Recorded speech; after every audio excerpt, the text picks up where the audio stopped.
இப்படி அரும்பாடுபட்டு தமிழ்நாட்டுக்கும் தமிழக மக்களுக்கும் உழைத்த எங்கள் ஐயாவுக்கு ஒரு மணிமண்டபம் அமைத்து தருவதிலே என்ன பிரச்சனை இருக்கின்றது? அதிலே என்ன சிக்கல் இருக்கின்றது? மாப்போசி ஐயா தமிழர் தமிழ்நாடு என்று ஒட்டுமொத்த தமிழ் இனத்திற்காக பாடுபட்டவர், தமிழை வளர்த்தவர். மாநில சுயாட்சி என்று இப்பொழுது பேசிக் கொண்டிருக்கின்றார்களே, அதை முதலிலே பேச ஆரம்பித்தவர், முதலிலே அதை வலியுறுத்தியவர், மாநில சுயாட்சியை பற்றி வலியுறுத்தியவர் எங்கள் ஐயா மாப்போசி. அதோடு மட்டுமல்லாமல் இன்று சென்னையில் பல்வேறு சமுதாயத்தினர் வாழ்ந்து கொண்டிருக்கின்றார்கள், வியாபாரம் செய்து கொண்டிருக்கின்றார்கள்.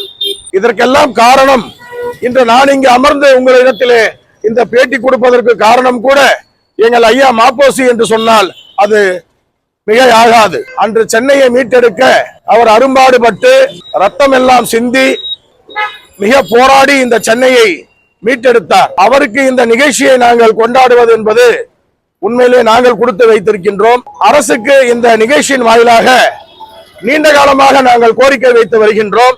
கடந்த 15 ஆண்டுகளாக 10 ஆண்டுகளாக அனைத்து இந்திய அண்ணா திராவிட முன்னேற்ற கழகத்திலும் சொல்லி பார்த்து விட்டோம்.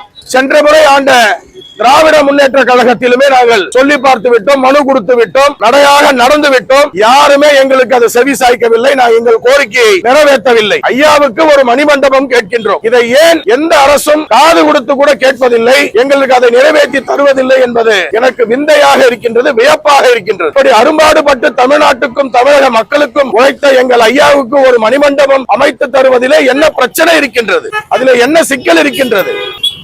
ஒவ்வொருவருக்குமே மணிமண்டபத்தை அமைத்து கொடுத்துகின்ற அரசு எங்கள் ஐயாவுக்கு நிச்சயம் மணிமண்டபம் அமைத்திட வேண்டும் என்று இந்த தருணத்திலே நாங்கள் மீண்டும் வலியுறுத்துகின்றோம். அதே போல தமிழக வெற்றி கழகம் ஆட்சி பொறுப்பேற்று 2 மாதம் ஆகுது, 2 months நியர்லி ஆகுது. சிறப்பான ஆட்சி என்று மக்களிடத்திலே பேசப்பட்டு வருகின்றது. நோ கரப்ஷன், கிளியர் ஆட்சி அப்படின்றதெல்லாம் இன்னைக்கு மக்களிடத்திலே பேசி வருகின்றார்கள். நிச்சயம் இந்த அரசு எல்லாத்திலையும் செவிசாய்க்கும் இந்த அரசு எங்களுக்கு கல் தடையை நீக்கி இந்த பனஞ்சாறு எடுப்பதற்கும் ஒரு கொள்முதல் நிலையம் அமைத்து அதிலே கலப்படம் இருக்கிறது எல்லாம் நீங்கள் அதை பார்த்து ஆராய்ந்து இந்த பனஞ்சாறு இந்த கல் தடையை நீங்கள் நீக்க வேண்டும்.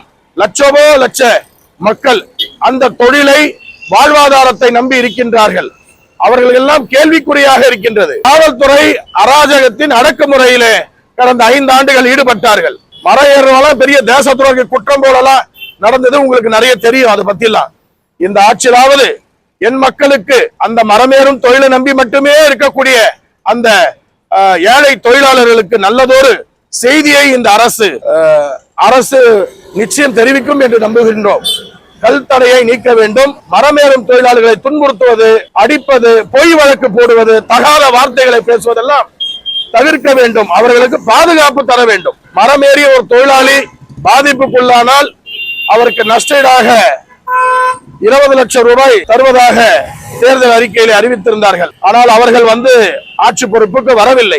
ஆனால் இந்த அரசு அதை கவனித்து நீங்களும் பாதிக்கப்பட்ட எங்கள் தொழிலாளிக்கு அரசு இழப்பீடாக நீங்களும் ஒரு பெருந்தொகையை தர வேண்டும், அவர்கள் வாழ்வாதாரத்தை போற்றி பாதுகாக்க வேண்டும் என்று தெரிவித்து ஈசிஆர் சாலைக்கு எங்கள் ஐயாவின் மாப்போசியின் பெயரை எங்கள் ஐயாவின் பெயரை வைக்க வேண்டும் என்று தாழ்மையாக வேண்டுகோளாக இது அரசுக்கு நாங்கள் வைக்கின்றோம்.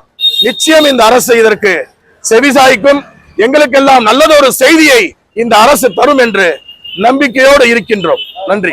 ஆமா, கடந்த ஆட்சியிலேயும் நாங்க அந்த கோரிக்கையை வச்சோம்.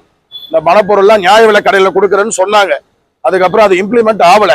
இந்த அரசு நிச்சயம் அதற்குண்டான வழிவகை செய்யும் என்று நாங்கள் நம்புகின்றோம். இது போன்ற செய்திகளை தொடர்ந்து பெற நம்ம வேர்ல்ட் பிரின்ஸ் சேனலை மறக்காம சப்ஸ்கிரைப் அண்ட் ஃபாலோ செய்து கொள்ளுங்கள்.